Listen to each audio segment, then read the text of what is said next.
correct anymore.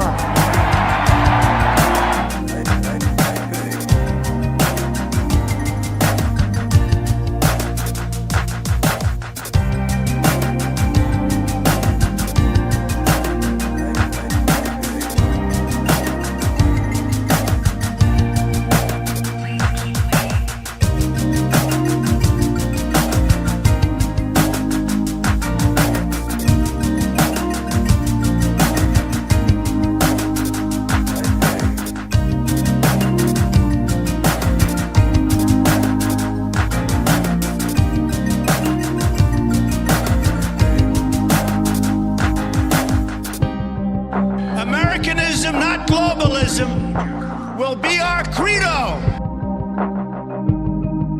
Please continue to hold for the next available representative.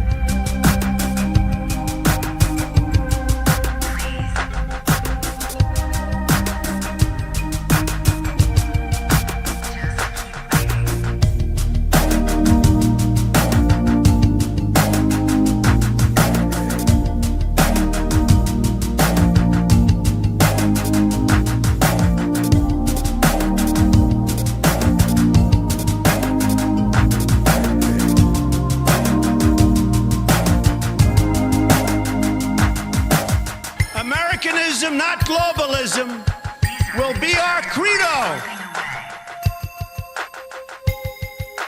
We appreciate you waiting and waiting. What is it you're waiting for? Do you even know anymore?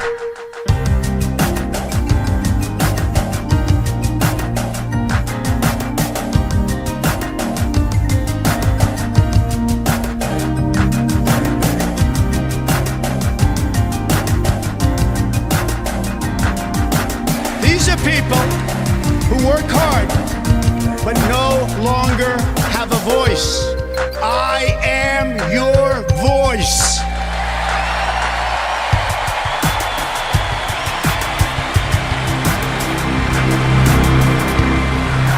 Disconnected.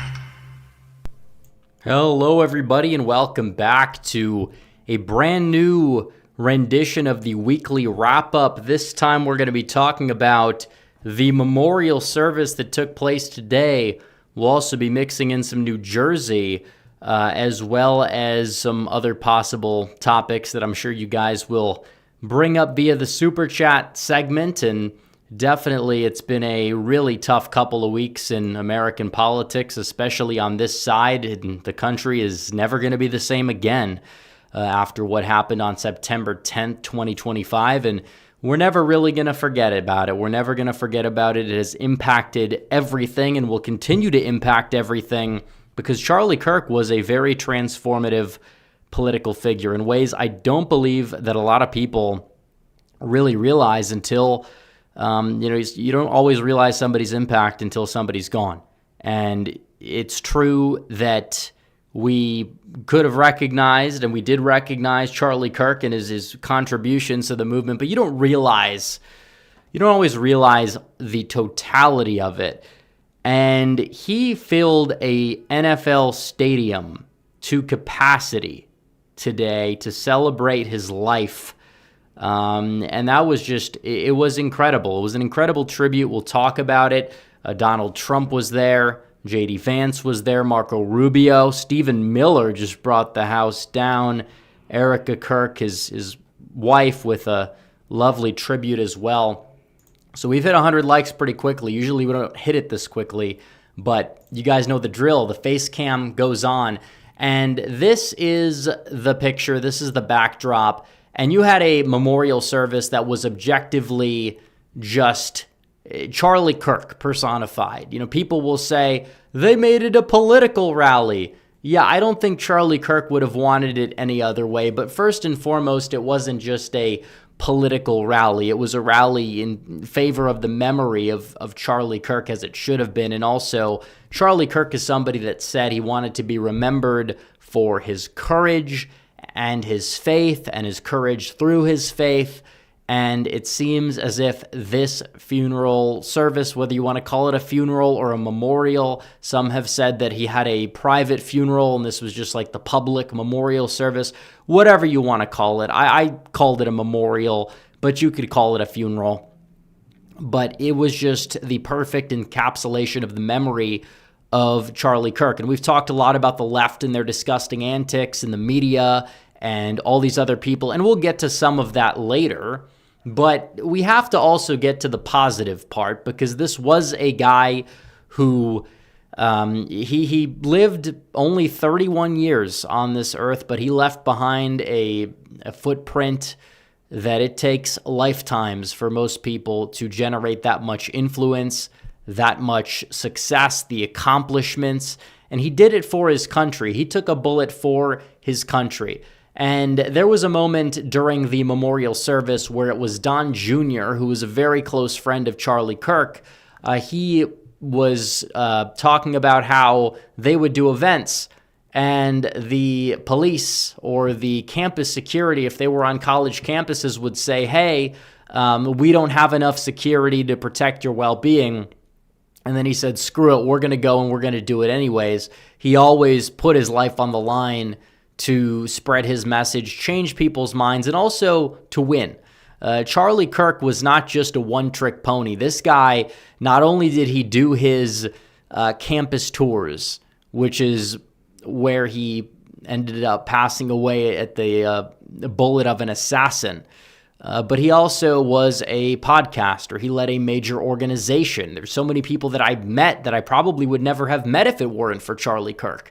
He was somebody who gave speeches. He was somebody who built up this infrastructure for electoral purposes, ballot harvesting, ballot chasing.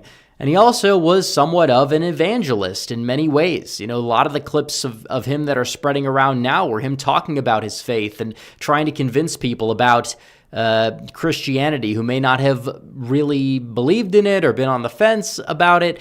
He was just somebody who all around strived to do better. He, acted in a way that was very Christ-like. He always managed to take the high road and forgive his enemies, and he never really took any low blows.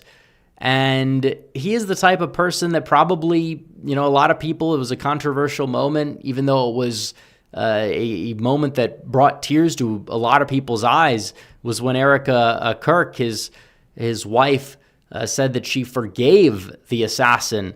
And that's just what Christians are supposed to do. It's hard to do it, I understand. I don't know if I could say that I forgive this person, but there is a difference between forgiveness and just, turning a blind eye to justice. Of course, this person can get justice. This person needs to be humiliated in a humiliated way, an embarrassing way. There's no punishment, in my opinion, that would violate the Eighth Amendment for this guy, for this loser, this lunatic that decided to shoot at Charlie Kirk and took Charlie Kirk away from all of us. I don't think there's a single punishment that would be too cruel or unusual for that guy. But at the end of the day, justice and forgiveness are two separate things. I think that people need to understand that. And I think that that's where Erica Kirk was coming from. Very strong. The left loves to talk about strong women and feminism and all this nonsense about what it means to be a strong woman. The answer to what a strong woman is, if anything, is what you saw on stage. I mean, you have a grieving mother of two who just lost her husband in a senseless attack, and she decides not even 2 weeks after to go out there and speak in front of 100,000 people and extend forgiveness to the murderer of her husband. I mean, that takes a lot of courage. That takes a lot of guts to do. So, kudos to her. I'm not going to knock her for that, but that doesn't mean that we're going to necessarily stop fighting for what's right or seeking justice for this individual. And I don't believe that she would oppose that either, because there is a fine line. There is a difference between forgiveness and just forgetting and letting people walk all over you. And there's some Christians that don't manage to draw that distinction either the other way, and that are just weak. But no, I think she's strong, and I thought that she gave a beautiful speech. Don Jr. did a good job. I mean, he knew Charlie a lot, and he brought up the courage point. Marco Rubio, talk about somebody that has come a long way. He gave a phenomenal speech. He did well. J.D. Vance did well. He's really making a case for why he should be the 48th president, why he should be Donald Trump's successor. Tucker Carlson did a great job. Everybody who spoke, I believe, did a great job. Stephen Miller, he really understands power in politics. I think his speech was very important, and basically saying, yeah, these people are enemies, and we need to go after them, and we need to punish them.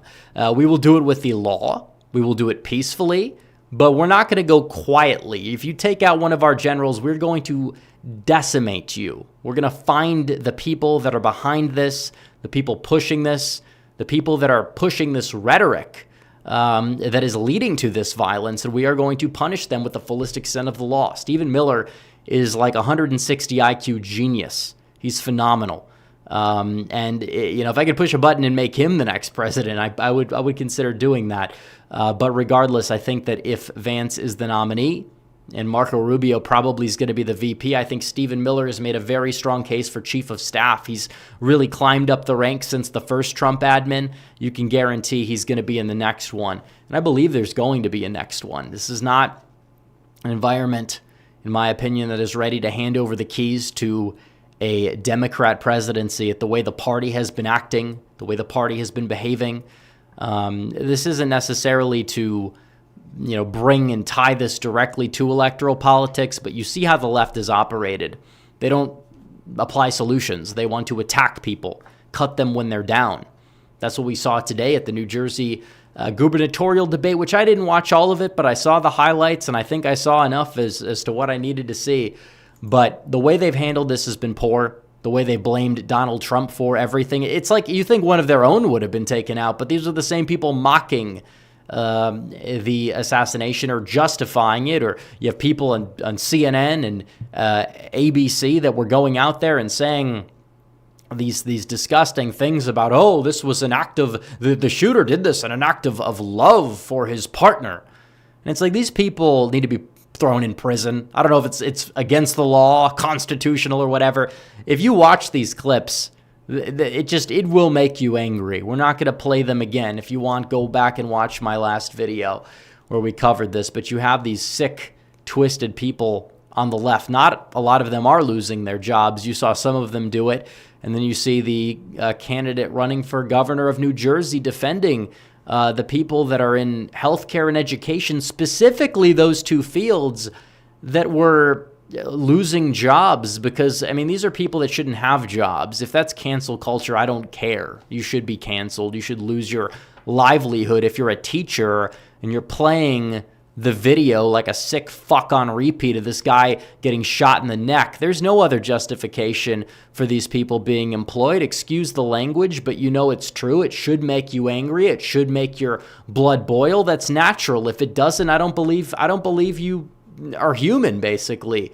If you understand how sick, if you fail to understand how sick and twisted and deranged many of these people are. And I know it's not everybody on the left, but the way that the people have been acting on the left, it's allowed the inmates to be running the prison, essentially. And the way they lie, the way they've lied about Charlie, the way they lie about a lot of people. It's not just Charlie, but this type of stuff has allowed, their mentally ill, deranged foot soldiers to take shots at people like Donald Trump and Charlie. And now you think it's going to stop here. I hope it does. I really do. But I'm not naive. But I hope it stops. But we've seen so many things. We saw some lunatic fire shots in Sacramento this past weekend into an ABC affiliate because they were upset that an unfunny comedian got suspended from his job for being unfunny. Yeah, comedian in quotes. He's not funny. So you also had Donald Trump give a speech. Some people were saying he was weaving too much. Regardless, it would not have been a complete event without a Donald Trump speech. If you want to argue that it should have ended with Erica, I completely understand that. But at the end of the day, Donald Trump is somebody who Charlie Kirk loved and worked to get him elected. And But at the same time, it was a little bit strange because it felt a little bit bigger than Donald Trump. This was Donald Trump's, one of his biggest crowds ever, top 5, top 3 largest crowds he's ever spoken in front of. But it felt like it wasn't just about Trump. It was about Charlie. It was about the greater movement. And that's not, said to undercut Donald Trump and what he's been able to accomplish and what he's done for the country. That's just said to say that this movement is not just about one person or one man. It's about the entire movement at large. And Charlie was probably the second most influential person behind Donald Trump, and the crowd was there for Charlie. And it just felt like a memorial service for Charlie Kirk first and foremost, which is exactly what it was. And it was a good one, and it was a good tribute. You have people that are upset, and we'll cover this because you have people saying, how dare they try to register people to vote at a funeral? Yeah, we understand what's going on. These people are upset that we're channeling grief and anger, which both of those are valid feelings to have. They are, into something productive, and that scares them because it does. When you're sad and when you're angry, you should be sad and angry. They wanted to, whoever fired that shot wanted to make people sad and angry. What they don't want is for it to throw people off their game. If people can channel that emotion into something productive, it will become unstoppable. And we will make sure that you lunatics will never hold power again. We will make sure that you never win the House again. You will never win the Senate again. You will never win the White House again.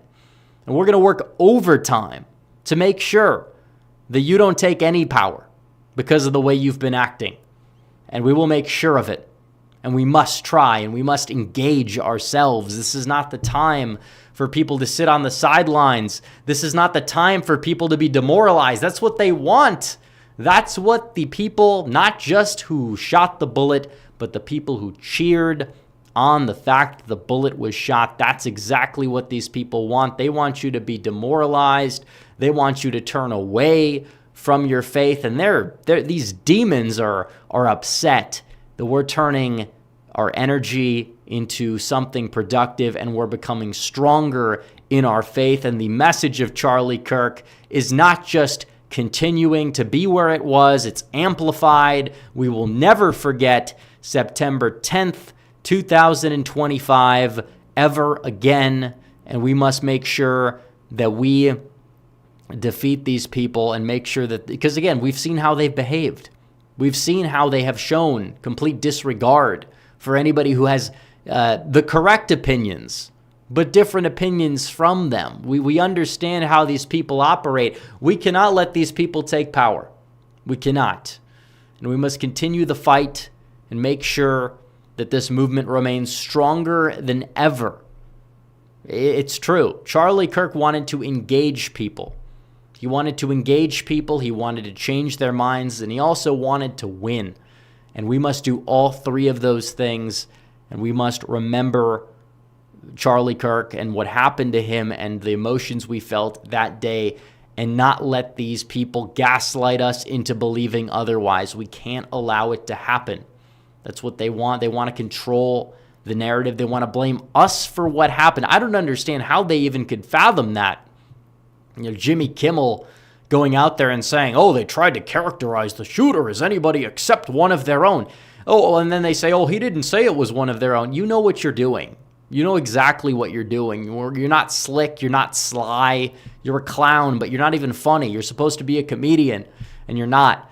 And they want us to feel sympathy for him instead of Charlie. So many celebrities posting in favor of Jimmy, this guy who hasn't made anyone laugh that's been sane or a non-NPC in about 10 to 15 years.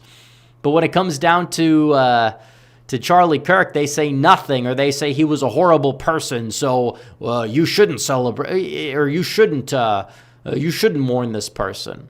I say just tell these people to F off, basically, because they've shown their true colors, and we don't have to listen to them anymore. We have the power. We did vote our way out of this. We need to use it. And it's on now. It's on Donald Trump.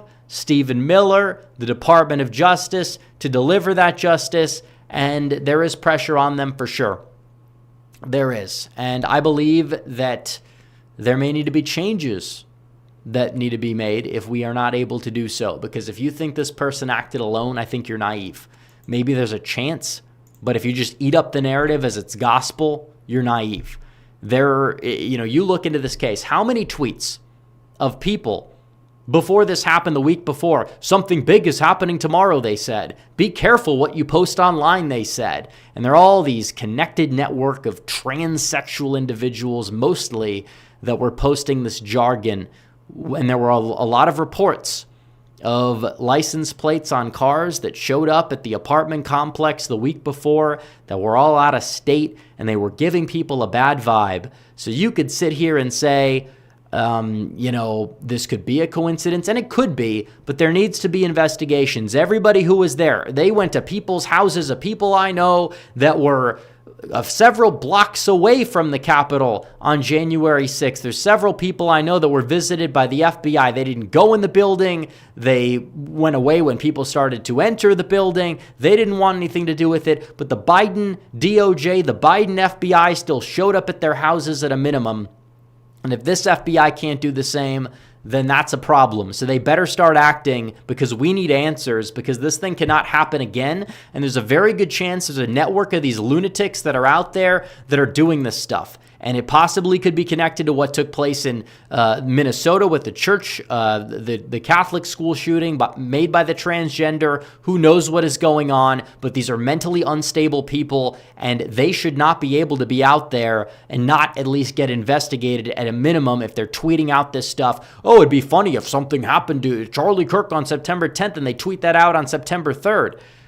I mean, you have to understand that there may be something worth looking into. So hopefully they do. I sincerely hope they do. I'm not coming at this in bad faith. I'm just saying they need to act. They absolutely need to act, and they need to deliver, because we have a lot of momentum right now. We can channel this into momentum. We need to channel this into actually saving our country and make sure that Charlie Kirk was not killed in vain. He was killed, and we're able to avenge it, not by doing something stupid, not by acting violent, because I disavow that, but by making sure that these people are held accountable and making sure that these people are never allowed to hold power ever again. Ever. Ever. So, we will be talking about New Jersey, because the governor's race is tightening, and it is tightening quickly. So we need to look at the polls. But this was huge, because this is the internal poll for Jack Ciattarelli, as I've been informed. That's the correct pronunciation. Turns out we misspelled his name on this tweet. Unfortunate, but L's do look like I's, so what can I say? And then Mikey, I believe, Mikey Sherrill, that's her name. She's trailing. She's at 45. He's at 46. Now, all the polls showed Phil Murphy winning by close to 10, except this one back in 2021. Could this be a Youngkin effect? Maybe. Republicans are pouring resources into this race. The energy is there in New Jersey. The Kirk effect is at play. People want to engage. People want to show up to the polls now. And now he's up in a poll. Does that mean he's going to win? Not necessarily. I think that if you examine the environment, you probably would rather be a Democrat in New Jersey. It's a Kamala plus 6 state still, even though it was a Biden plus 17 state the cycle prior. It's still a blue state, but it's gotten a lot less blue. And you have a candidate that should be, in terms of the Republicans, a strong candidate. He has both base and independent appeal. And then you have a Democrat who lacks both of those things. Now, Democrats are the high propensity party, but it's still a gubernatorial race, statewide race. New Jersey is very used to voting in odd number years for governor. And this is an opportunity. This is an opening. I've seen Democrats on the feed say that they think Jack is going to win. Is he going to win? I don't know. But he killed the debate today. Was not even close.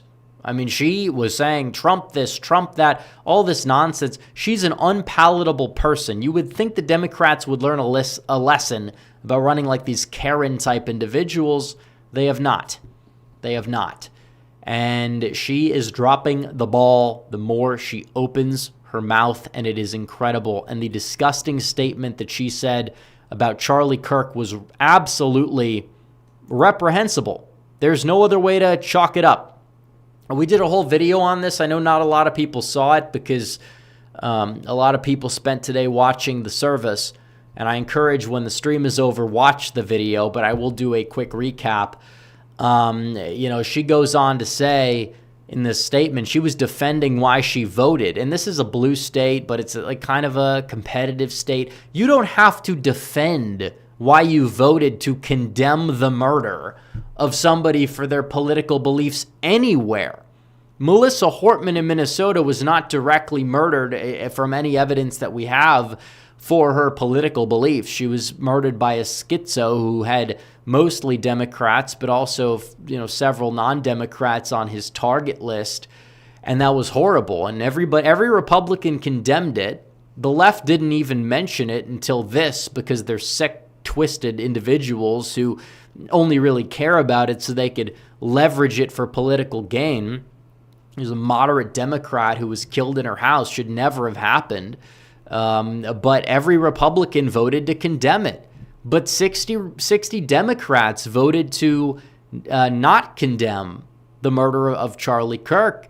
And the few that did now have to release statements explaining it. I mean, this is absurd. This is just downright absurd on the surface level. But then you look at it and it's like, Charlie Kirk presents vile views. He's not even in the ground, and you're calling him a vile person and implying that he's a vile... Like these people are sick.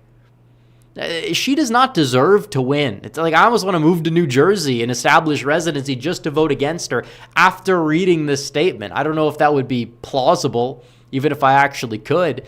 But this is insanity. The people like this cannot even deserve to win. And then she lies. She lies. She says he was advocating for a Christian nationalist government. What does that even mean, by the way?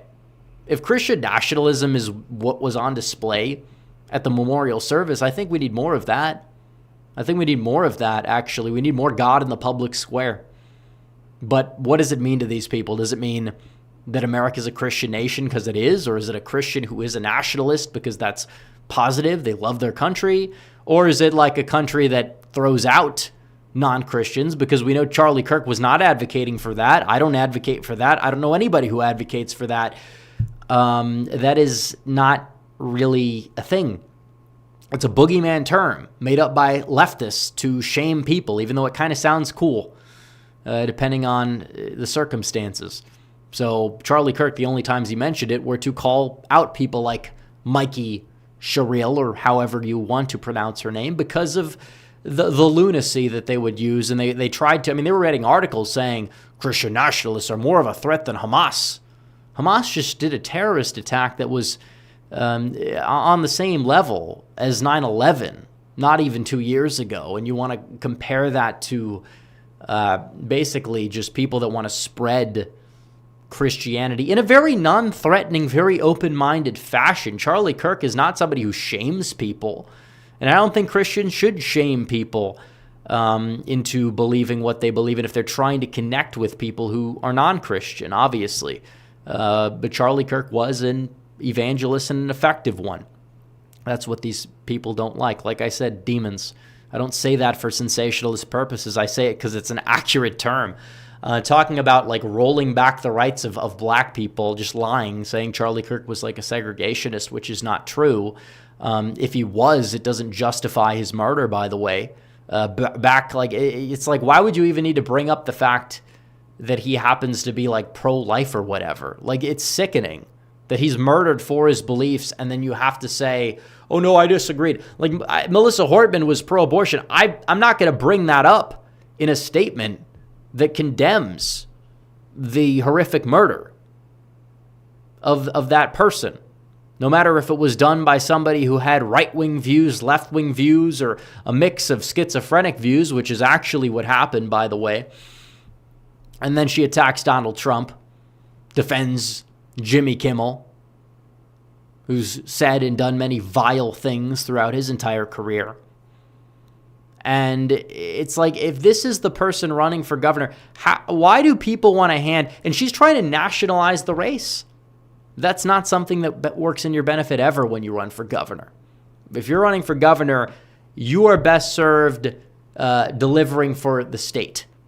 That goes for Republicans that try to nationalize it. We've seen instances of that in recent years that have failed miserably. Of people on our side, people I like, that have lost close races because they've nationalized the races too much when they're statewide races. And then you have people that are, on the Republican side that are doing a good job of localizing the race, not mentioning Donald Trump. Let the other person run their mouth about Donald Trump. She's doing the Terry McAuliffe thing. Jack is doing the Youngkin thing. In fact, he should be the governor right now, but the Republicans decided to leave him out to dry because they didn't think he was going to win. He was just 2.5 points shy of winning. If they just spent a little bit more money, they probably could have gotten him over the finish line. And he did attack Donald Trump in unnecessary ways that probably suppressed base turnout last time. He's not doing that this time, which is good. I could see why he thought it, because New Jersey was a state that voted for Biden by 17 points the year before. I understand why he would decide to say, oh, Trump shouldn't go after McCain 3 years. It's like, what, it's different. You can't compare this to that, obviously, but that's not the point. The main point is that you look at somebody like a Jack Ciattarelli, that's how you pronounce his name, now, and he's running a stronger campaign. But you could see why he would try to give criticism to Trump maybe in 2021. I don't know if he actually disparaged Trump. So for anybody saying, I won't vote for him because he said, it's like, Trump has endorsed this guy. You got to get out and vote for him. Save New Jersey from these demons at a minimum. The people that you talk about, the people celebrating death. She's defending them.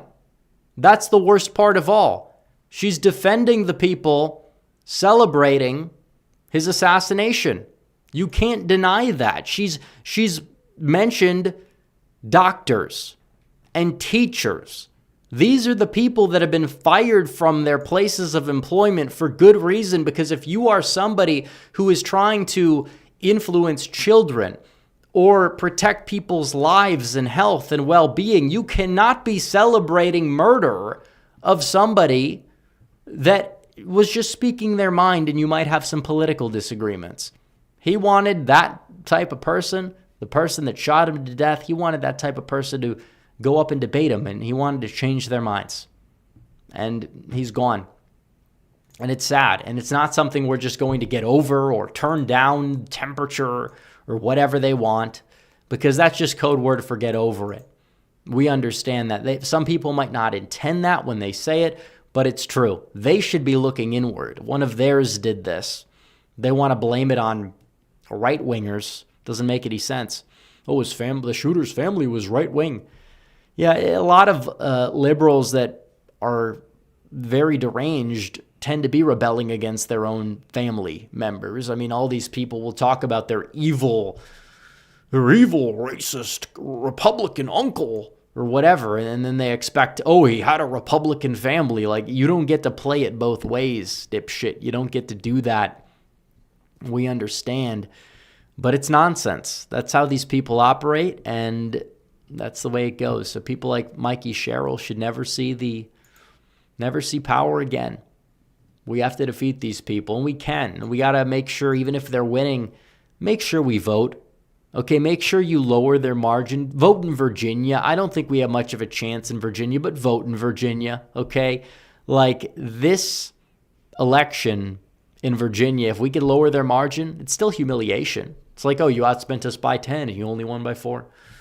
Yeah, 10 to 1, I should say. But I don't know. We'll see what happens there. But regardless, we're going to get to super chats. And you guys have a lot of them because we've done a decent monologue already. So let's see. I don't know what's going on in chat. The Video Maker 2341 is leading us off. He also has the number one top fan badge. That's a new feature right next to his name. Saying, first super chat of the night. We like Jack. Jack likes Jack. Jack for New Jersey. Third time's the charm. Well, second time is the nominee. But yeah, I am Jack, and I do like Jack Chitterelli. Also for 5, we have from the video maker saying Charlie Kirk's death will not benefit the GOP in 25 and 26. I guarantee it, as a quote from Rufus the Wise. Rufus is a clown. Did you guys, I mean, most people may not know who he is, but he did the whole tweet he had with his, like, he tweeted out a picture of his condoms or something. And he's like, oh, I'm using these this week. It's not something normal people do, and he wants to be taken seriously about politics. Yeah, I think he's just he's a rage baiter. We already have an election where that took place, Minnesota. That was ironically the Melissa Hortman district, where I thought the Democrats would get a big sympathy bounce, and it went the other way. So is it going to impact 2025? Well, I think it will do at a certain extent. I think it will impact 2026 because the movement's growing stronger because of this. Now, does that mean that we're guaranteed to win because of it? No. But I'm just saying people will be more politically engaged on the right because of this. The question is by how much. So I don't think you could say zero impact. I think it's not fair. Roku Fan 1835 says, sadly, bulletproof glass will be the new normal. Yeah. Actually, Cherokee Bear says the memorial was nothing like Paul Wellstone's. Don't really know about that. I don't know who that really is. Ken Patchy for 5 says the sad part is even if we win bigger than ever before because of Charlie, I would have still rather lost 28 if it meant to save Charlie. R.I.P. Charlie. Yeah, I don't know if he agrees with that, to be honest. I agree with that. I mean, I do, but it's like I don't know if he would agree with that. He was always ready to. It seemed like his wife tended to agree that he was always ready to lay down his life, and it's sad. I'm not trying to take away from the sadness. It strips a wife and 2 daughters, and an entire family, and a bunch of friends, and many people who looked up to him away. It's a sad tragedy, but I think he always knew that was a possibility, and I it's very sad, and I'm glad that it seems as if it was painless due to the blunt force trauma. It's very likely he didn't even feel anything,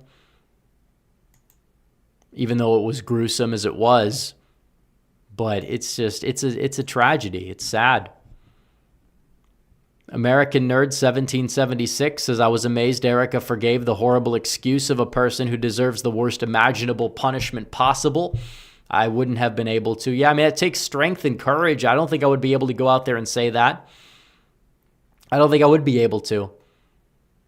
But let's see. Crunchkey for 10 says, tomorrow I'm getting involved in Chitterelli's campaign after the previous week of reading about Charlie, as well as the gross response from the left. I'm motivated to get out there and make a change. I mean, that's how a lot of people are. I mean, this is much bigger than the Trump attempt in Butler. That was a miracle. It sold well on T-shirts. It's something that was a very cool moment. But it's just, even though it was scary that Trump's life was in danger, it didn't really feel like it. Maybe because it's Trump.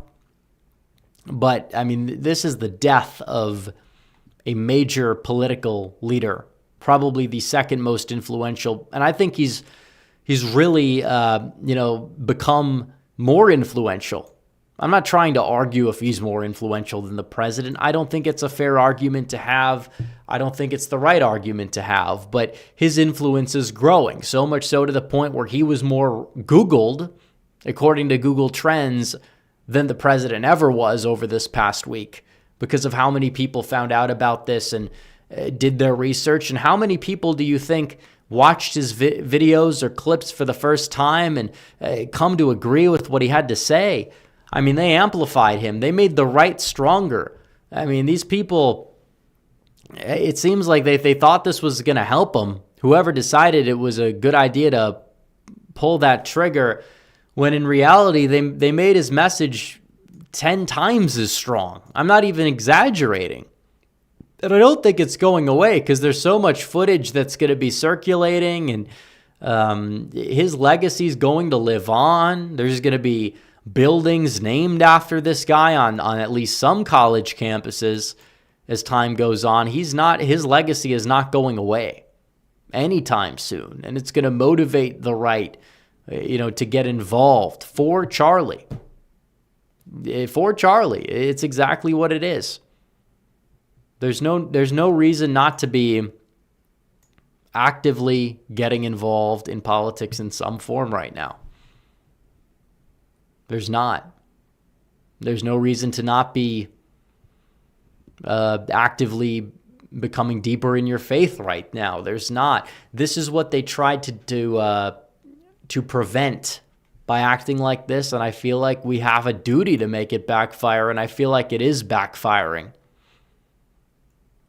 So Sven Olsen says it may not be all on the left, but it's enough of the left. Yeah, well, it is a lot on the left because there's so many people on the left that just can't come out and condemn it properly. You have Cenk Uygur as one of the few people, of all people.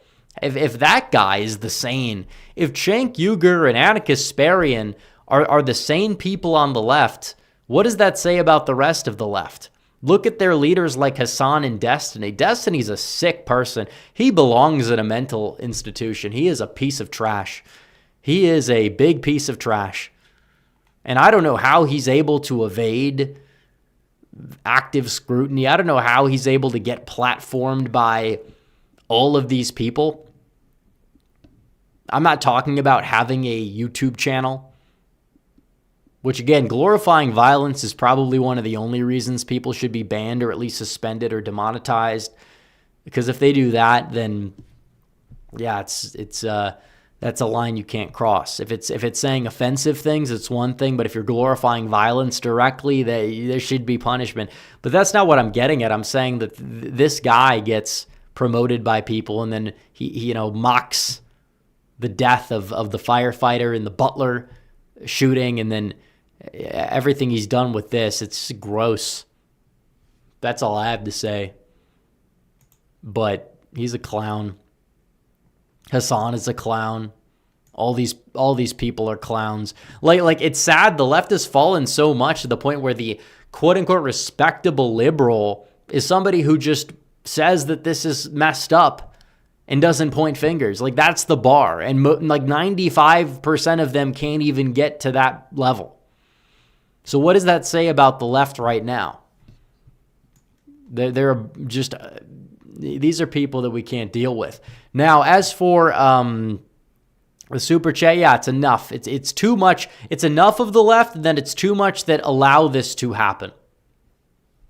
The inmates are running amok in the prison. Viper for 5 says that after the past 11 days, the memorial today and the debate tonight, I can put my money on New Jersey flipping red. Jack actually gave answers. New Jersey resident.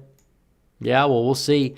Real Texan Politics is Lee Greenwood singing God Bless the USA as Trump walked on stage was a nice added touch to an already great memorial service.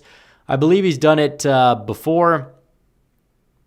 12 sent 2. American Nerd 1776 sent 2 saying Pam Bondi needs to go now. Well, Trump fired a warning shot at Pam Bondi on Truth Social. I don't know if a lot of people saw that, but he did. I mean, I don't know if anything's going to come of that, but it seems like you don't criticize somebody if they're not on the hot seat.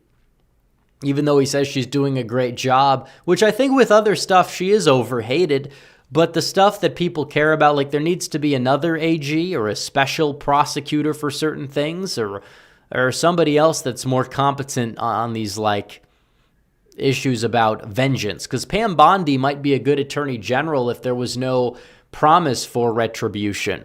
If it's like, oh, she's prosecuting the gang, she's doing X, Y, and Z. That's good. I'm not saying that's bad. Some people don't give her enough credit for that, and the reason is because a lot of people want accountability.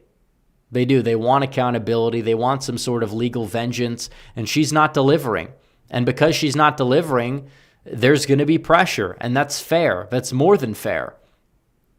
King Caboose 2003 says, I know many people have said Charlie would have been president one day, but after that speech, I would proudly elect Erica as our first woman president. Well, she's now the president of TPUSA at a minimum. So we'll see what happens. I mean, she would know how to run it. It's a well-run organization. It is. American Nerd 1776 says, is New Jersey getting... Well, Virginia had a good day of early voting, but then turns out Democrats are doing well with the mail requests. So I don't know about Virginia. I think just everyone needs to vote no matter where they are. And by the way, we're closing in. We're closing in on the Super Chat goal. Mr. Fahrenheit for 10 says, I was checking YouTube live streams and saw 7 channels with over 100,000 viewers, and hundreds of theirs with thousands more had to have been over 1.5 million on YouTube. I had over a million on Twitter as well, or X. This was RNC Light. Well, it was not. It was very different. It was the Charlie Kirk Memorial Convention. It was not explicitly political, but it was needed. It was necessary. Red Californian for 10 says, I feel motivated to continue the fight. I'm moving to Wisconsin in a couple of years, and I want to do all I can to help make it solid red. That includes joining the TPUSA chapter there.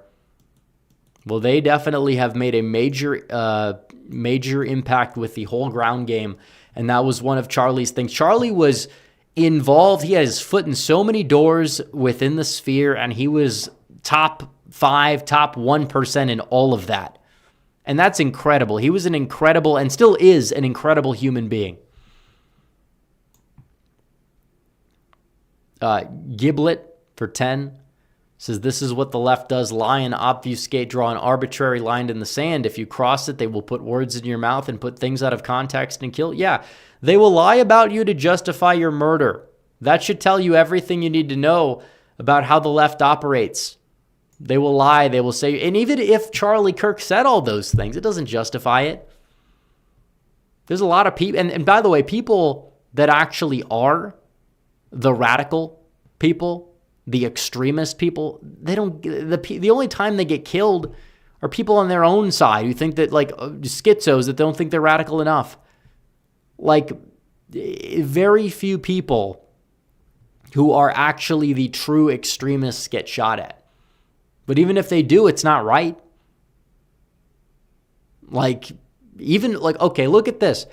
George Wallace, the ardent segregationist, was shot in 1972. Well, he was shot. I don't know. He might have been shot by a person on the left. He wasn't as extreme as some people make him out to be, at least in the 1970s when he was kind of pivoting. But the whole left, the whole Democrat Party, the liberal wing, came to his defense. And they weren't calling him names. They weren't doing any of that.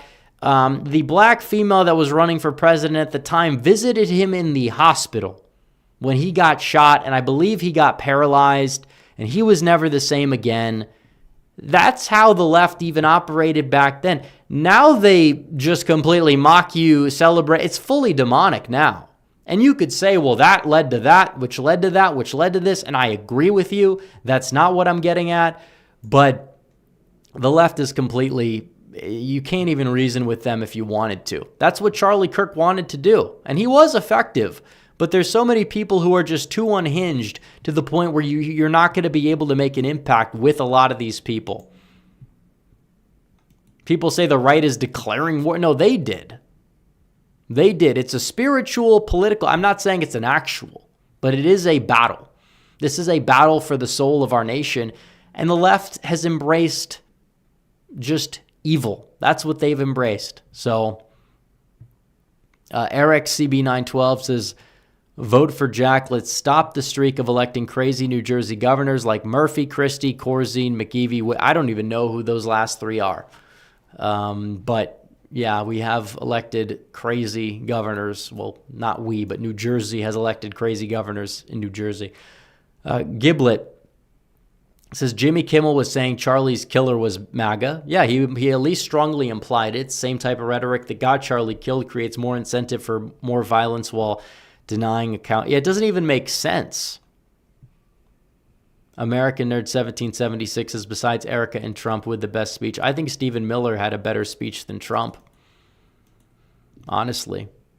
Marco Rubio did a great job. J.D. Vance did a great job. A Clever Fish for 10 says, Erica can forgive the killer. We will not. Also, everyone who says 2 assassination attempts with Trump when they were...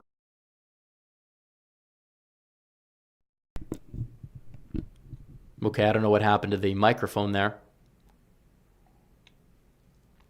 Consider the New Hampshire one in Ohio. Well, there was also one in Nevada. The Ohio one, was it even an assassination? It was weird what happened. But CNN interviewed the guy. Like, they gave him a platform after. This is what we're up against. I don't know if it was like, the guy like rushed the stage. He was like, I just wanted to talk to him. He probably wanted to cause harm. But there was one in Nevada as well in 2016, a few days after, but they never really got close.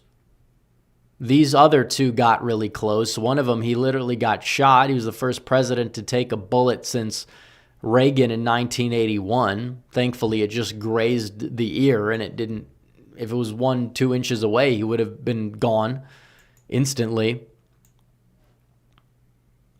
Literally, God says, can Jack pull it off? He could. I mean, it's possible. I'm not going to bet the entire house on it, but he could. Mr. Sun Life for 5 says, I think Trump had the best speech. He was the only speaker that was willing to come. Well, I think he did a good job in that fact. Well, Randy Fine wasn't there. I don't know how that would have really even gone. Randy Fine can be a little crazy sometimes.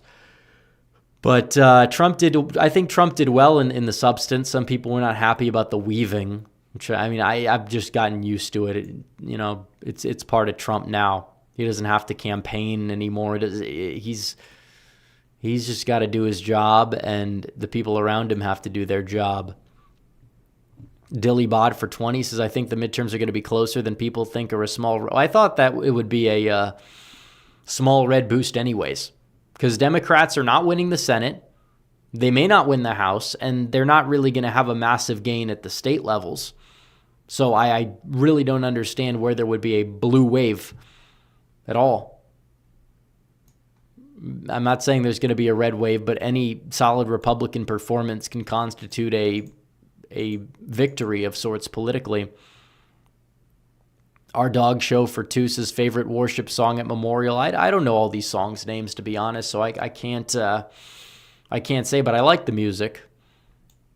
Real Texan Politics for 10 says, yesterday Charlie Kirk's march and rally in downtown Fort Worth was phenomenal, with great turnout being underestimated by some of the local DFW media. Lots of great speakers, too, firing up the crowd. Well, I'm glad to hear that.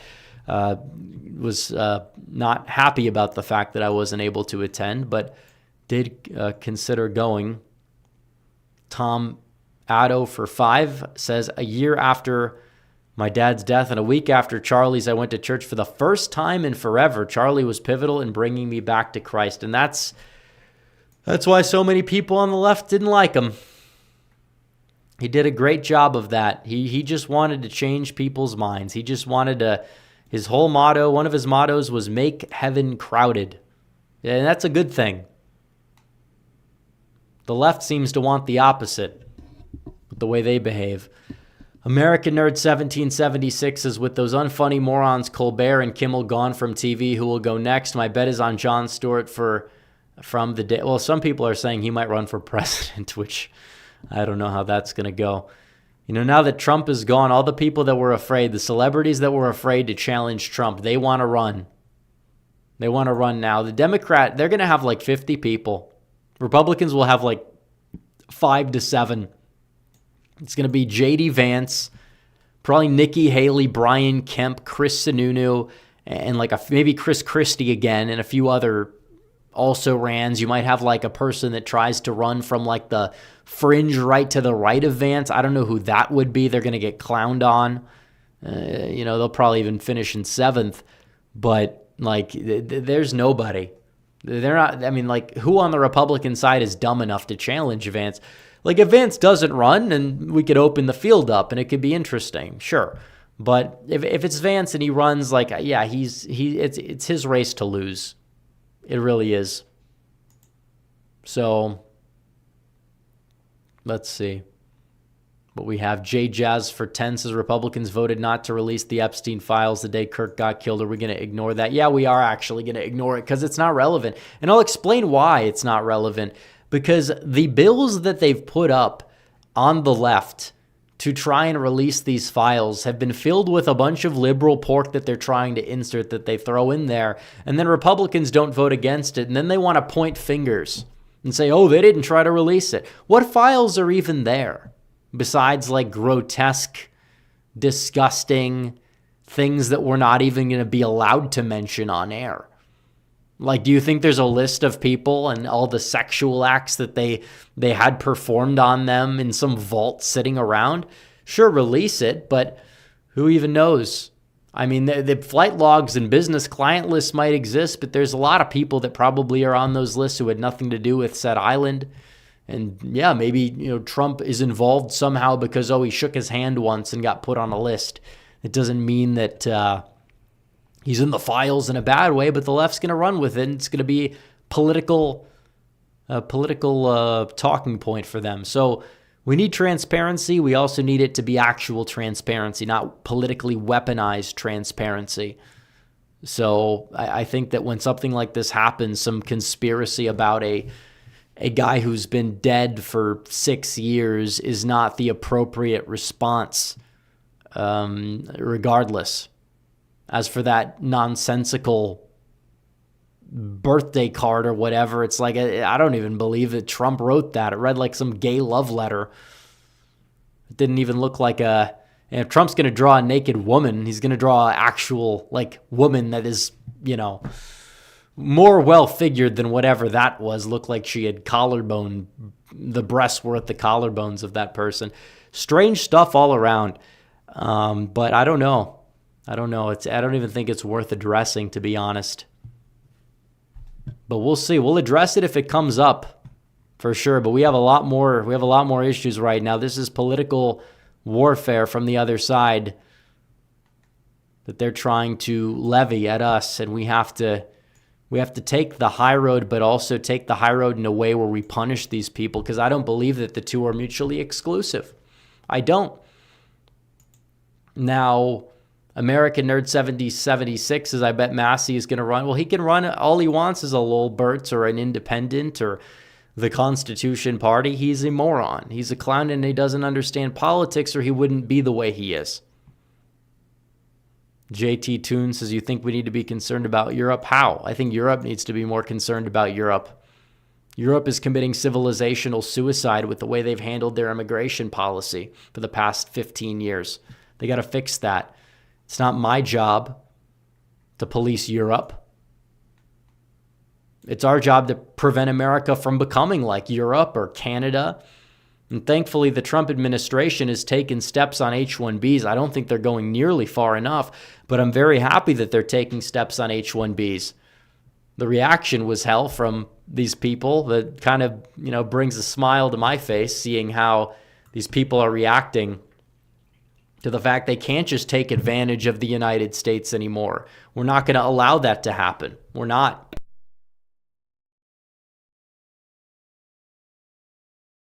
Because that's what a lot of these people want. It's what a lot of these people stand for. They want to view America as some economic zone they can rob of their resources while having this false sense of superiority over the American people. A Clever Fish says, my city had a vigil for Kirk yesterday.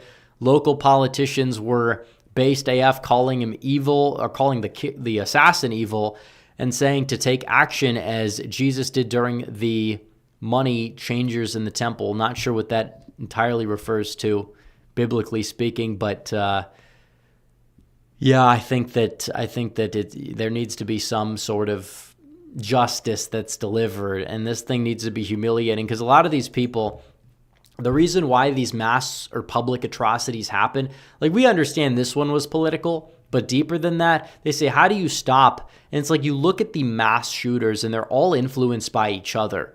They look up to these people. You need to humiliate these people so nobody would look up to these people. How does that exactly get done? Because that will set an example and that will stop it. It's not the gun. The guns don't do this. This is an American cultural problem. There's many reasons to stop this type of stuff from happening. And it's not to say that this is, equivalent to that, because it's not. This is a politically motivated shooting. This person clearly was not mentally stable. But it's a problem because he took the left's ideology to its logical extreme. These are people that say that everyone who disagrees with them, even people on the left, they will label Nazis, Hitler, fascist, whatever term they want to use. And then they will say it's okay to punch them. It's okay to push back on them or be violent towards the Nazis because World War II or something. And again, these people are just people they disagree with. These are not Nazis. Nazis don't exist. If they do, they're like 102 years old. And then they will say that, if these people, if you take it and you say you can engage in acts like that against them and people do it, like, this is stuff that you've kind of just gone out there and promoted and cultivated this culture. Then they say most violence is from the far right. And then you look into the studies, and 90% of the so-called far-right violence is this guy went to prison, joined a gang that had like neo-Nazi-like affiliations, and some of them are even Hispanic, and then they commit a crime, and then they'll say, oh no, this is far-right terrorism. They don't do that with these, black gang members who joined like black nationalist gangs in prison. They won't do that. They will never call even something like the stabbing of Derek Chauvin in prison, who was done by a white leftist in prison, from what I understand. They'll never call that. That's not on their registry of politically motivated attacks. Luigi Mangioni's not on their registry. Who knows if this is even on their registry? But they'll put something as innocuous as, the guy who shot up the massage parlors a few years back in Atlanta, which was motivated by sex addiction, not anti-Asian sentiment, as some sort of right-wing terrorism or far-right terrorism. They're lying to you. It's obvious. There was a mass shooting that took place in Kentucky a few years ago at a bank because the guy bought an AR-15, and he did it because he said that he wanted to prove people that gun control doesn't work. That is a crazy person on the left that did this for a political stunt, and they don't call that a far-left terrorist. It doesn't get registered. And they want, like, people like Mehdi Hassan, who's a piece of garbage, wants to go out there and play all smug and say, the far-right terrorism or whatever. It's not true. They're lying to you. They're full of shit. They are. There's no other way to put it. So, let's see. Jay Jess says, will anyone who tortured Trump actually pay the price, or will it be the process? I don't know what you mean by that. Real Text and Politics for 10 says, one of the speakers at the Fort Worth Kirk rally was the wife of the event organizer. She was a former leftist alphabet activist and ripped a pride flag in half to loud cheers. Highlight for sure. Well, I'm glad to hear that, because that's the ideology that is cultivating this. It's the ideology, and they're taking mentally unstable people. They're trying to say that they're completely fine and the world is against them because they understand reality. And then they happen to, it's not just the Kirk assassin. It's what happened in Minnesota. It's happened before. There was an incident in Colorado. There was an incident in obviously Tennessee a couple of years ago. Far left terrorism, and they sweep it up under the rug. It's real. They deny it, but it's real, and it's growing, which is the crazy thing. We've calculated this, and there's more instances of this that we didn't even put on our list that we have generated, but we've found, I believe, 7 far right incidents, and then we found like 17 far left incidents. And even the far right incidents were almost always motivated by schizophrenia and didn't make sense. But the far left was like actual terrorism that was driven more so by ideological means. So it's not the same thing. It is not the same at all. Both are bad. Both are horrible, but it's not the same. And then you have people that are like, oh, well, Charlie Kirk's funeral, why didn't they do this for people who were shot in schools or something like that? And it's like, these are the same people that gave John McCain a month-long funeral. You know who also died the same year? A senator from Mississippi who was there almost just as long as John McCain, and he got zero publicity. Nobody knows his name. That Cochran. Nobody knows his name. Probably people in chat have never heard of him. 90% of you have never heard of him. But why? And the answer is because this is just how it works. And I'm not even saying that to knock John McCain, but it's like you have a prominent person who dies, they're going to get more attention.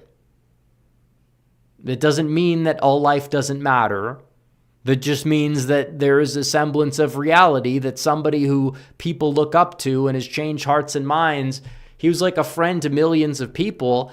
You know, people die, their friends go to their funeral. Maybe you have like 50 members in attendance. This guy had 100,000 because that's how many lives he touched. And that's understandable. It's not just a political statement. The people weren't there just because they wanted to own the libs. They were there because it was for Charlie.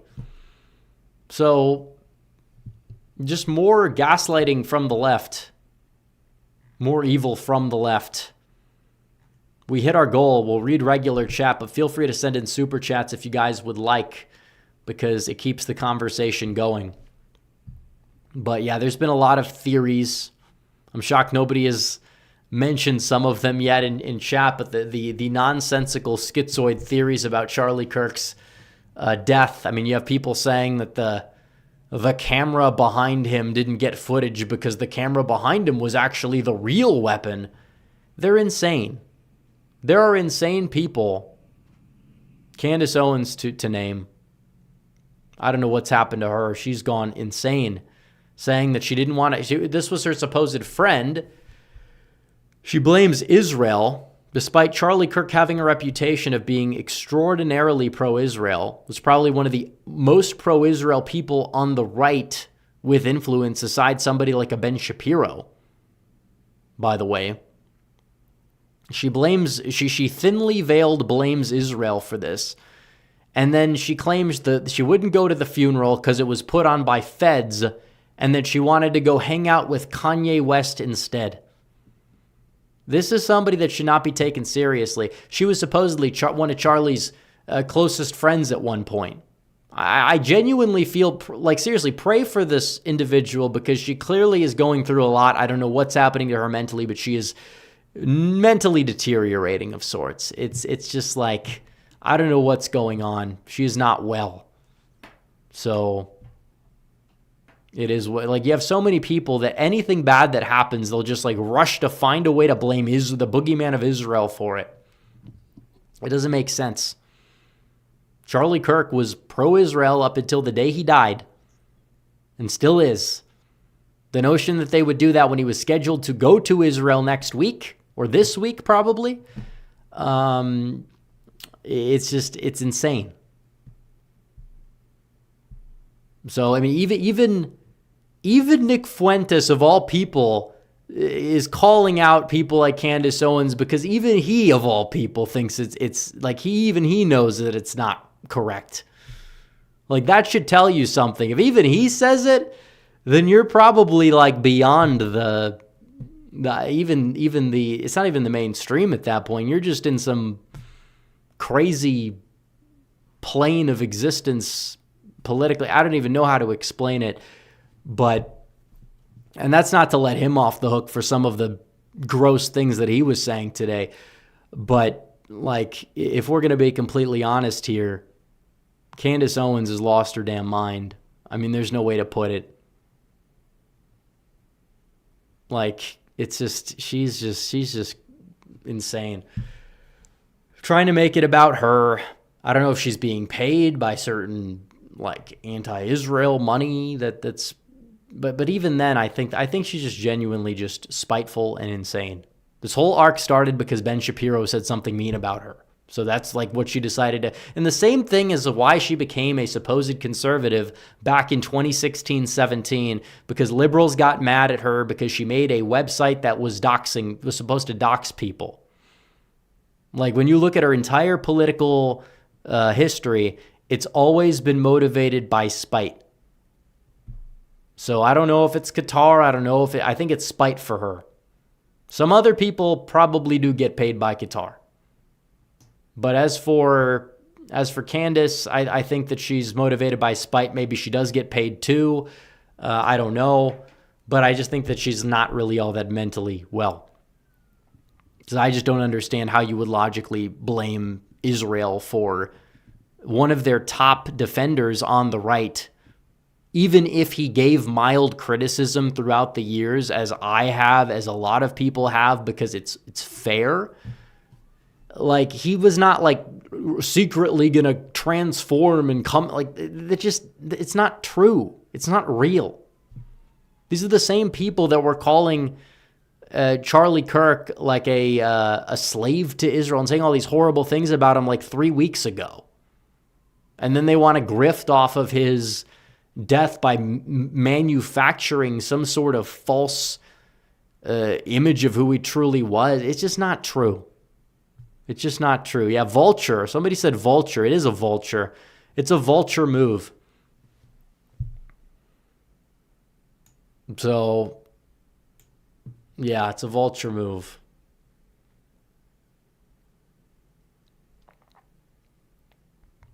There's zero evidence of Charlie Kirk even really becoming anti-Israel. In fact, a lot of the clips they use are from 2023. And then this stuff about him taking or turning down $150 million to affirm his public stance on an issue, he would have easily taken that. There's no way that was offered. Because honestly, it would be stupid for Netanyahu because he'd just be wasting money. Like, you'd have to, seriously, these people just decide to blame. You have to there's always a scapegoat for everything. You always have to be conspiratorial about something. The conspiracy theorists got cocky because they have, and I guess I was called a conspiracy theorist. I try to view things through a realistic lens. When it came down to COVID, lockdowns were ineffective. The jab was ineffective. Layups, true. Biden was always in cognitive decline, and the media gaslit people. That's true. The Hunter Biden laptop was real. The Ashley Biden diary was real. All that stuff is true. But then you have this industry of people rising up that decide to just manufacture conspiracies about literally everything. And it's not smart. It's just not at all. And we don't need a brain rot problem on the right wing. We really don't. We need capable people. We have capable people. The left will lie and claim that that's not sort of a realistic thing on the right. There's no smart and competent people. We have them. We need more. We need to be amplifying smart and competent people, not people that are just trafficking in just nonsense. And then they're saying that it's like a controlled opposition if you go against them. No, it doesn't make sense. Make it make sense, period. This isn't even, if you want to criticize Israel, we could have a debate about Israel, fine. But they're not to blame for Charlie Kirk, who's one of their top guys, according to the same people 2 weeks ago. It's ridiculous. So I don't know. I'm not talking about Alex Jones, actually. Alex Jones will push back. He's pushed back on a lot of the crazy conspiratorial stuff. Not all of it, because obviously he has that reputation for himself. But he's pushed back on a lot of conspiratorial stuff his entire career. Whether it's flat earthism or a lot of this other stuff. He gets overhated in terms of that by people, for sure. But I don't know. Someone says Loomer is more... Well, Loomer's very impulsive. She's done good work. I think the reason why she's kept around in the loose orbit is because she is a very good investigative journalist. But when she gets something right, she's very, very right. If she gets something wrong, she's very, at times, confidently wrong. So that's how it works. It is a red herring, and they try to distract. It's very subversive because they try to distract from the real problem. The real problem is the opposition in this country, not some country halfway across the globe. We could talk about foreign aid, or we could talk about military intervention and why we shouldn't intervene in the Middle East. I don't want to intervene in the Middle East. I don't like unconditional foreign aid. I've been very clear about that, and I'm going to be consistent about that. But the notion that all the problems in America stem from a country halfway across it's ridiculous. Everything goes bad. You have to twist yourself into a pretzel to blame another country. Regardless of whatever country it is, it's stupid. If Charlie Kirk was an individual, I don't know what happened to the mic there, but if this individual was working as like a patsy for some other foreign government, it probably would be like the anti-Israel side because of how Charlie was very anti-Hamas. You have a lot of these pro-Palestinian people just celebrating his assassination on social media, which is just disgusting in its own right. But yeah, would I consider coming to CPAC Australia? I've never been to Australia. I don't intend on going to CPAC Australia. I have a packed schedule now. People forget that, but it's true. What did I think about Tulsi's speech? I thought Tulsi did fine, did well. RFK Jr. did well. Super chats need to get. Well, I think it's just the mic placement tonight. The mic has been fine.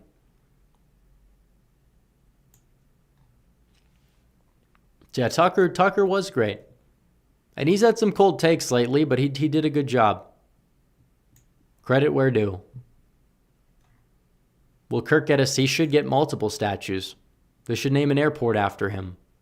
He's a great American. He did a lot in 31 years and had his life cut short by some anti-American demonic lunatic who is radicalized by some ideology, leftist ideology, transfurry ideology. Even though he wasn't himself, maybe he would have been one day. I don't know.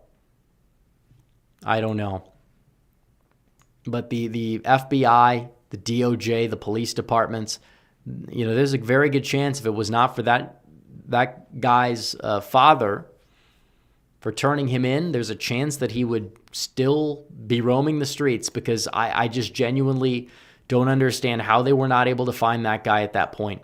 I don't get it. The chain of custody, it took him like hours to get home. He was there for several days. Seemed like he was going to get away with it. It's just insane. He was the third guy they caught. Now, one of the guys was taking the fall, but what did he know? Was that intentional? And it turns out he had child pornography on his phone or on his computer or something. Just sick people. That boomer Tim Walz lookalike guy. Just sick people. Absolutely sick people. And this is probably a very, there are networks like this. A lot of these people do communicate with each other. We saw what happened in Madison, Wisconsin, and the guy in Nashville. You had the femcel shooter who was a 15-year-old girl, and then you had the black self-described neo-Nazi, but was also anti-capitalist and a Luigi Mangione fan.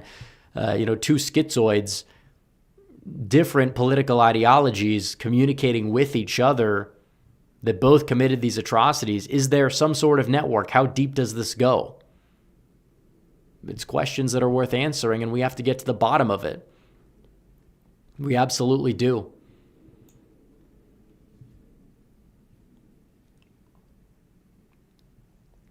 Who do I think will be the next Charlie Kirk? There is no next Charlie Kirk. What we can do is fill the shoes by amplifying the message, getting involved in politics. That's what Charlie Kirk would want. Get involved in politics, Obviously, keep up with your faith. I think that's the most important thing. Charlie thought it was the most important thing. But also political involvement, political engagement, trying to just strive for saving the nation and victory. That's what he did, and that's what we need to do as well. That's the only way to fill his shoes. I don't think there's going to be another Charlie Kirk. He was a once in a lifetime type of figure. He was a one of a kind. He was a jack of all trades. He did everything, and he did it well. Everything he did well. And as time went on, he got better at doing all of his things. He grew his organization. He got better at ballot chasing. His ideology was sharpening, and his debating and engagement was sharpening with these people. And it probably would have gotten better and better and better had he stayed alive the way he should have. But it is what it is. It's sad. It really is. There's anger and there's sadness. That's not going away. But the only way that we're going to be able to make it right is by getting involved, by carrying on the legacy the right way. And if we can do that, then I think Charlie will look down with a smile. And that's just how we need to stay motivated. That's all I can say. So there's a lot of people that need to step up. It's not just one person. I can't do it alone. You can't do it alone. A lot of people. But it's sad, and it was a good tribute today, and I know it's getting late. So last call for super chats, and we'll wrap it up. Like the stream before you go. Hopefully, let's get to 500. We're 410. Let's get close to 500. I'm sure we'll hit it on replay. But we have to do it ourselves. It's everybody can do the most that they can. I know people have lives. People are busy. They have things to do. I understand that, but we have to still manage to fight for our country, for our movement, for our message. But that's it. That's all there is to say. So, thoughts on New York City mayor race? There's this it's probably going to be Zoran. I think he wins with a plurality close to a majority. I think if it was a two-way race, he would win with a majority. Not a fan of that, but it seems inevitable. Maybe if the opposition wasn't Cuomo of all people, then he wouldn't be favored. But that's just the way it's going. Samuel Harrison asked thoughts on Nick Fuentes. We've covered that how many times? I mean, even on this stream alone, we've talked about it. Not particularly a fan, obviously. I mean, I just think he's somebody that, he has talent in terms of his rhetoric, his rhetorical skills. But he's selling people just whatever serves him, and I think that's how he views it. I don't even know if he has a coherent ideology. I think it's just whatever gets him ahead in some way, shape, or form. That's how he views it. That's how he views politics. That's why when Charlie Kirk gets shot after calling him a fake Christian 3 weeks ago, he's out there saying, eulogizing him. I'm not saying that he should have said anything bad about him, but it just kind of came off a little bit much, because I think he wants to seize an opportunity, and we've seen how these people act. I mean, you're not endorsing Donald Trump in the most important election of our lifetime. You decide to go on tangents about everything, blaming, it's always Israel's fault. It's always Israel's fault, but conveniently not this. He broke from the pack on this because I think he knew, even he was smart enough to know it was just awful optics. Just not a fan. And I think that his influence is overstated by a lot of his fans. I'll say that. So, Mr. Sun Life for 2 says, Ilhan Omar is so hateful. What a yeah, she's a mess. Her and AOC. Her lying about Charlie, slandering Charlie. Right after, he's not even in the ground yet, and you're calling him all these names and lying about him. It'd be different. It wouldn't even be different if they weren't lying, actually. But it is worse that they are lying. It is worse that they're finding out things that are wrong about him to slander him, because that's kind of how it is. And they're twisting it. They're disgusting people. This is somebody who hates America, cares more about the country she was born in than the United States, and married her brother, now that it's all but confirmed, to commit some sort of immigration fraud. I mean, that should void, in any serious country, that should void her citizenship and void her seat in Congress. But, I mean, it's just a mess. John Waffle says, how do we expose Sherrill's insanity to voters? Well, that's up to the advertisements to do, and it's up for New Jerseyans to turn out other New Jerseyans for Jack. Find every Jack voter from 2021. Find new Jack voters. Find Murphy Trump voters and convince them to vote for Jack. I don't know how to do all this stuff, and it's easier said than done. But if you're in a community and people are talking, talk to them. You know, they find the issues that they care about and then try to convince them. That's what Charlie would do. That's what Charlie Kirk would do. So go for it. Someone said it's legal in Arizona for estates to sue for death. Is it really? Well, then they should file as many lawsuits as possible. Are they going to call that cancel culture too? Is anything that they don't like cancel culture and hypocrisy or whatever? Is prison cancel culture for people that commit crime? Where do you draw the line? Because they were fine canceling Robert Lee, some Asian guy, from calling a football game because of his name. Oh, he might offend people by confusing him for Robert E. Lee. Deranged people. Oh, you don't post a black square, will ruin your life. You don't say, you say all lives matter, which is a statement that is objectively good, will ruin your life. That's what they would do. That is what they would do. But no, I mean, people that are working in education and healthcare, that like Democrats have, it's not even a matter of hypocrisy. That misses the point. It's a matter of having a complete and total backwards morality. That's what they have. They have a backwards morality. Entirely backwards. So, yep.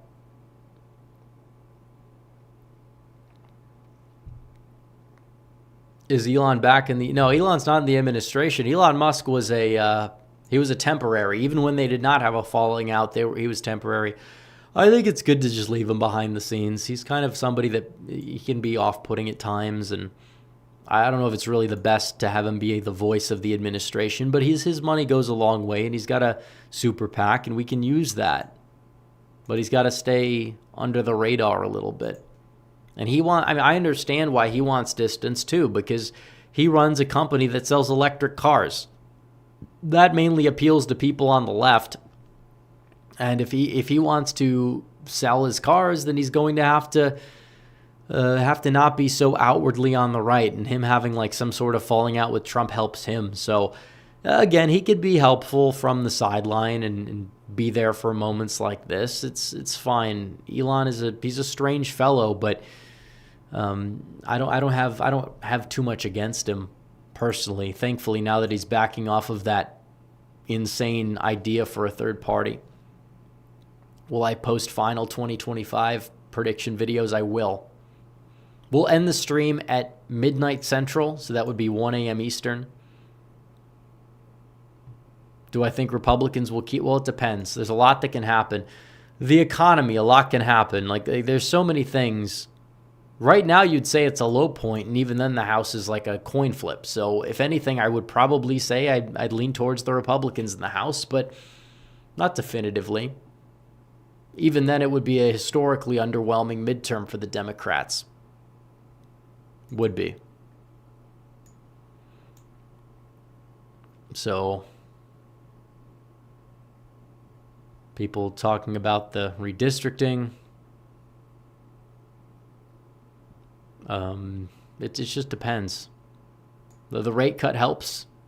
Depends on how much inflation gets caused by the rate cut, if any. I mean, the last one didn't see much. The tariffs, I think the impact of them has been overrated by a lot of people. It has not contributed much to inflation. It is not as much of a regressive tax either as people make it out to be. But again, it's given Democrats something to talk about. But right now, they're too busy defending Jimmy Kimmel, so who cares? If that's their campaign messaging, okay, red wave, pop the champagne now. Not saying it's going to be, but like if they really want to make this a referendum on Charlie Kirk versus Jimmy Kimmel, yeah, I think we know how that's going to go. We'll see. Someone says, I think people expect prices to go down. Well, real wages are up, so prices technically are going down relatively, which is good, but it's not enough for some people. And this is a problem that's going on for a while. Democrats really want to gaslight people into thinking that it's all Trump's fault. Like, we have 5 years of this happening. And again, it slowed down under Trump despite tariffs. So how come Shapiro or Glenn Beck didn't? Well, they were not that close. They did the I think they co-hosted the Kirk show. The Kirk show is going to go on. Seems like it's just a different guest every time. I would imagine they would continue it going on because I think that there were other people that were involved and people enjoyed watching it. You know, it's actually funny, and I'll pull this up before we go because, and I'm not pulling this up as a negative. I actually think it's kind of cool if it's true. We don't know what this was about, but this was the last video that Charlie Kirk, or the second to last video that Charlie Kirk put up on his channel. This was his thumbnail, which I don't think he made the thumbnail. I think he has a team, obviously. But you have the red L. I wonder where we've seen that before. Where have we seen the red L? Interesting. I mean, I don't know. Maybe there was inspiration from my videos, from whoever made the thumbnail. Maybe it was somebody who just did it out of coincidence because, I mean, it's true. The Bears lost. They won today. But it is kind of cool to see it because even if it's completely original, the experts that do the thumbnails for major political power players are taking a page out of my playbook either inadvertently or intentionally. I don't think Charlie did it himself, but he's got like a team. But it's kind of cool. It's kind of cool if they were inspired or even if they weren't inspired. So just leaving you guys with that little cool tidbit there. I know he mentioned our poll, but it wasn't one of the ones I directly sponsored. So I don't know if Charlie ever... He probably had seen a video at one point. I don't know. But either way, rest in peace to Charlie Kirk. And his legacy will live on. This is not just something that's going to go away. This is something where his influence has only begun to really take off. So anyways, guys, thanks for watching. Like the stream before you go. Subscribe, hit the bell, follow me on social media. The links are all in the description down below. I will see you guys in the next one. Red Eagle, out.